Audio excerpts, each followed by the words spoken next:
E aí, pessoal, vou mostrar para vocês um pouco do processo de produção das coronhas que eu fabrico, tá? Nesse caso aí vamos estar fazendo o modelo da Impala, tá? Para o instrumento 8122 da CBC. Observem aí a diferença, né? Que eu faço o ajuste tanto para o corpo do atirador, né? No caso o braço e a mão, tanto para o design se enquadrar com o instrumento e também ficar dentro dos padrões das regras da CBTE. No caso, para essa vai ser a modalidade Sporter. Ou Sporter não, desculpa, Custom, né? 25 e 50 metros. Então tem que ser feita toda essa adaptação. Agora vamos começar a cortar aí, né? Sempre fazendo o recorte fora da linha de marcação ali do design, né? Porque essa serra, ela não faz o corte bem direitinho, né? Bem alinhadinho, bem retinho, fica um pouco tremido e também não fica no esquadro, às vezes fica embarrigado. Então eu sempre faço fora para depois fazer o esquadrejamento de todo o recorte, chegando até a linha, né? E deixando tudo esquadrejado, tudo direitinho. Essa parte do esquadrejamento é muito importante para vários aspectos, né? Ali da coronha. Tanto para na hora do desbaste ficar mais fácil, para a hora de fazer as cavas, por exemplo, igual a cava da caixa de gatilho, ela é tão profunda que eu tenho que virar ela de cabeça para baixo e continuar ela de cabeça para baixo, porque mesmo com a minha fresa mais comprida, eu não consigo fazer o vazamento todo, né, de cima a baixo. Então todo o recorte é feito bem com cuidadinho, não preciso ter pressa para fazer muito rente a linha, né? Às vezes fica até sobrando um pouco em algumas partes, porque a serra não entra, não chega. Aí isso aí depois eu venho fazendo no esquadrejamento, eu consigo em qualquer parte deixar todo o recorte na linha ali e esquadrejado, né?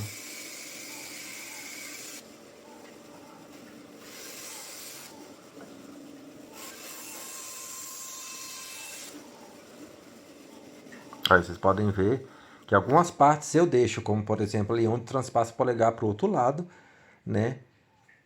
Na parte de baixo do grip e na ponta dela. Né? Na ponta dela e na parte do polegar ali eu deixo porque eu preciso de mais base com a tupia para poder trabalhar ali na extremidade, né? do recorte. Aí vocês podem ver que eu deixo tudo esquadrejado. Você viu que o esquadro ali estava sem fresta nenhuma, né? Agora vamos fazer aí a marcação, né? Do berço ou da cama, como alguns chamam, né? Do encaixe do instrumento.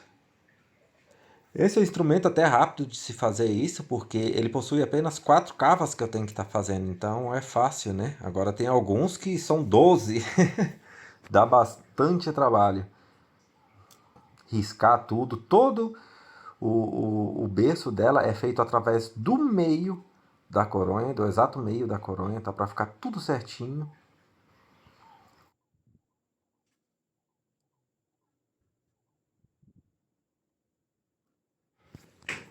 Outro detalhe, para fazer essas marcações eu utilizo, no caso aí um esquadro, né?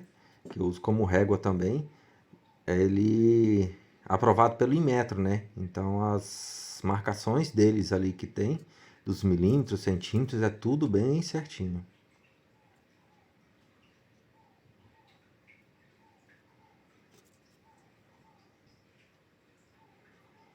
Para o trabalho ficar o mais perfeito possível, pessoal, você tem que utilizar os instrumentos, né, os acessórios, ferramentas os melhores possíveis e todos que sejam bem certinhos, regulamentados e tudo mais. Agora vamos começar a usinagem ali das cavas.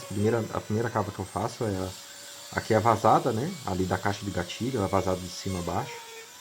Aí já está tudo regulado, né? Antes de começar o vídeo já regulei tudo, tanto o guia paralelo, né, lateral, quanto os guias horizontais, que limitam ali o comprimento da cava, né? E todos eles ficam tudo no esquadro. Aí eu limpo um pouquinho com a escova para tirar, que às vezes acumula um pouquinho de pó ali, senão acaba dando interferência ali na cava. Tá? E vocês podem observar que eu utilizo a tupia de um lado e do outro. Então toda a cava dela vai ficar exatamente no meio da madeira. Olha aí, aprofundei o máximo utilizando. Agora eu já tinha transferido para a fresa mais comprida, ó, e não chega no máximo. Ela não, quer dizer, ela não chega a vazar, né? Aí eu tenho que virar ela de cabeça para baixo para poder continuar. Olha a importância do esquadrejamento, tá vendo? Como o recorte lá embaixo que não foi feito totalmente, ficou bem no esquadrinho, bem certinho. Agora ela virar de cabeça para baixo, eu continuo aí.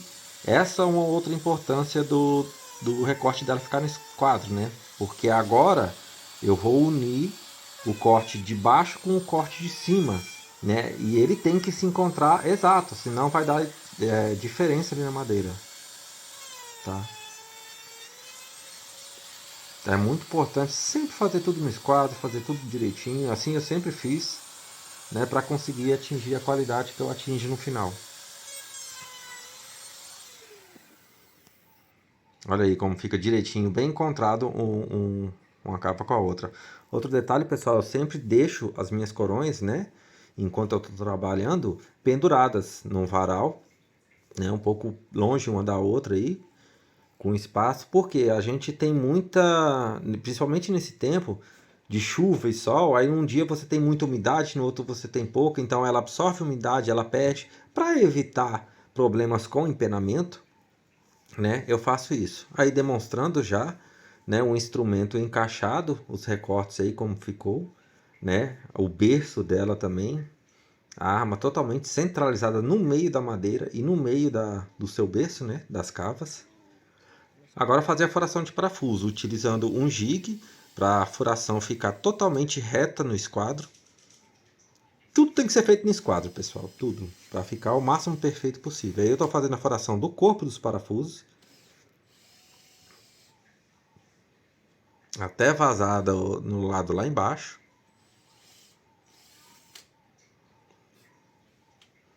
Aí agora eu venho com a broca escareadora, né, fazendo o furo da cabeça do parafuso, até a profundidade correta. Cada parafuso vai ter uma profundidade diferente. Não pode passar disso, porque senão o parafuso vai chegar no máximo e não vai ficar prendendo com a coronha. Então esse é um furo bem crítico, que você tem que fazer com bastante cuidado para ficar na profundidade exata.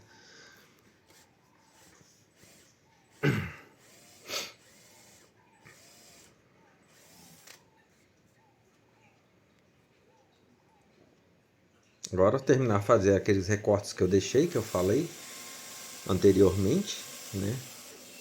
Terminar de fazer eles e fazer o esquadrejamento deles também. Da ponta eu já havia feito, agora falta só a parte do grip, em cima e embaixo.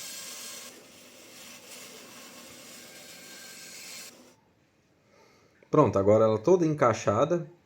Esse é um vídeo que eu sempre faço de todas as coroas que eu fabrico, eu faço e mando para todos os clientes donos delas. Né, mostrando aí como ficou o recorte, mostrando que ela está aí ó, parafusada, atrás, na frente. Outro detalhe que eu demonstro também é nesse caso, né, demonstra o ferrolho aí trabalhando direitinho, porque esse instrumento aí, a furação de parafuso de trás do gatilho, ela é vazada no receptáculo. Então se você aprofundar a cava da cabeça do parafuso demais, ele entra tanto que ele toca no ferrolho.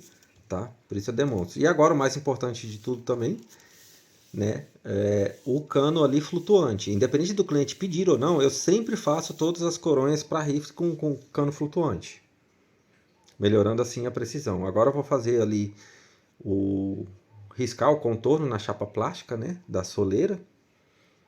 Esse design aí é o design original, no caso da soleira dessa coronha, que é o modelo da Impala, furação de parafuso, tudinho. Recortado, furação de parafuso feito nela, agora eu vou transferir a furação de parafuso para a coronha.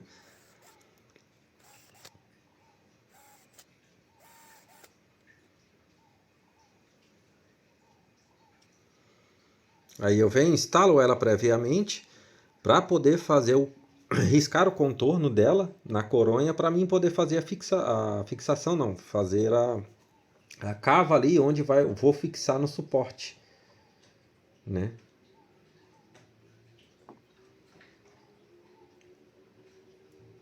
Para ela poder ficar em pé e eu poder fazer o acabamento nelas, passar o acabamento nelas, né? Aí primeiro eu venho com essa broca só para fazer a marcação ali da onde vai ser feito a cava, e aí eu venho com a tupia aprofundando ela. Eu aprofundo ali cerca de 3,5 cm, 4 cm só, O diâmetro é aproximadamente um cabo de vassoura, né, de 20 a 22 milímetros de diâmetro.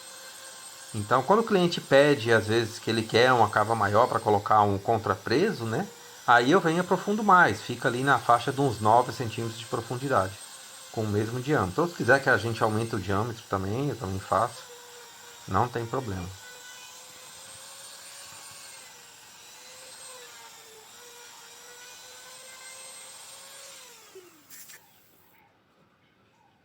Aí, furação feita.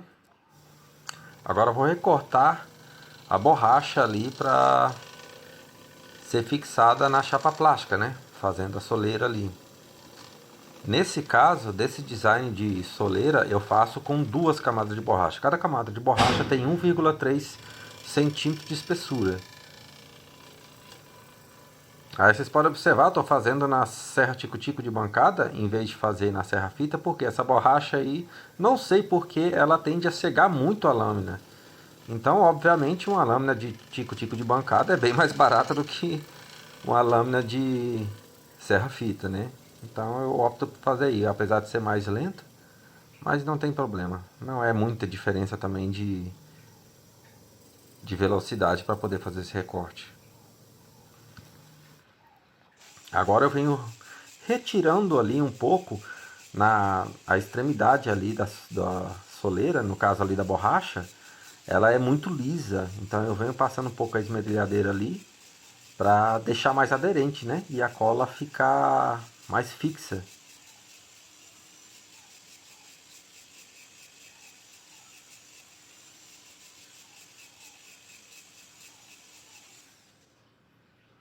Aí agora eu venho passando a cola.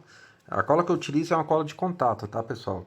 Porque a cola, muita gente pensa assim, ah, e a cola de adesivo instantâneo? Então, ela não funciona porque é uma cola muito seca e rígida, né? Tem que ser uma cola um pouco mais maleável. Principalmente porque quando você une elas e vai colocar na prensa, as partes, a borracha ela tende a expandir um pouco. Então, se for uma cola muito seca, não vai dar certo. Ela não vai fixar, ela vai soltar com o tempo, rapidinho. Às vezes, na hora do desbaste ali, a primeira que eu fiz assim, na hora do desbaste ali, ela já soltou. Aí eu aprendi a fazer com essa famosa cola de sapateiro, como alguns chamam, né? Cola de contato. Passado o tempo de cura, de 5 a 7 minutos, aí eu venho unindo as peças, tá? Eu sempre recorto aí a borracha maior do que a chapa plástica para ter uma maior margem de erro na hora da fixação aí, porque depois que você grudou, não solta mais. Aí eu coloco uns 2 taquinhos de madeira aí para poder colocar os sargentos e pressionar. Não pressiono muito para não expandir muito, né? E aí você acaba até retirando toda a cola ali no, no contato entre elas. Então tem que ter uma pressão correta para fazer isso aí. Agora, esperado as 24 horas da cola secando, fazer a furação do corpo de parafuso na borracha.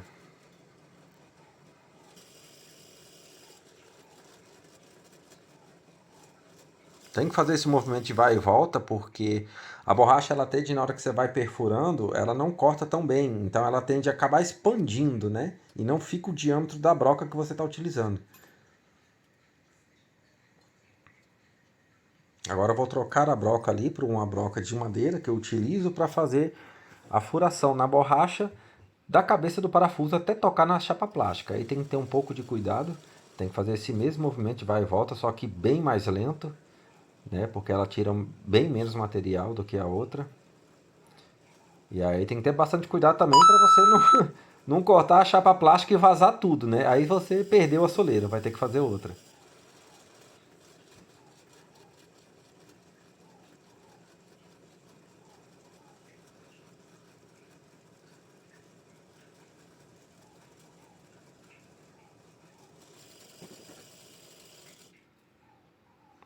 Aí agora fazer a marcação ali da anatomia dela, onde vai encaixar no ombro, né?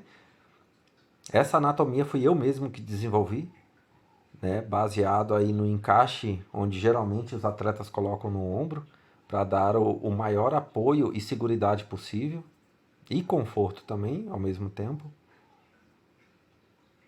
né, fazendo dos dois lados, sempre centralizando bem direitinho de um lado para o outro, para na hora que você fizer o desbaste, ele ficar bem encontrado, né, de um lado para o outro. Aí eu uso uma roda de contato hollow, né, com a lixa bem grossa aí para poder tirar o máximo possível e mais rápido, né, até chegar bem rente à linha.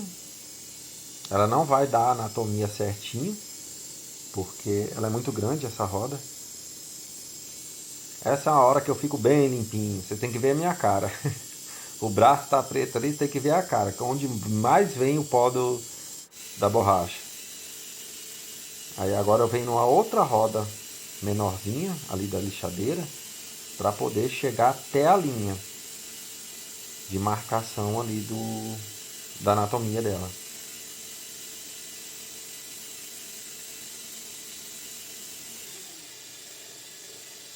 Agora eu venho ajustando de um lado para o outro para ficarem encontrados.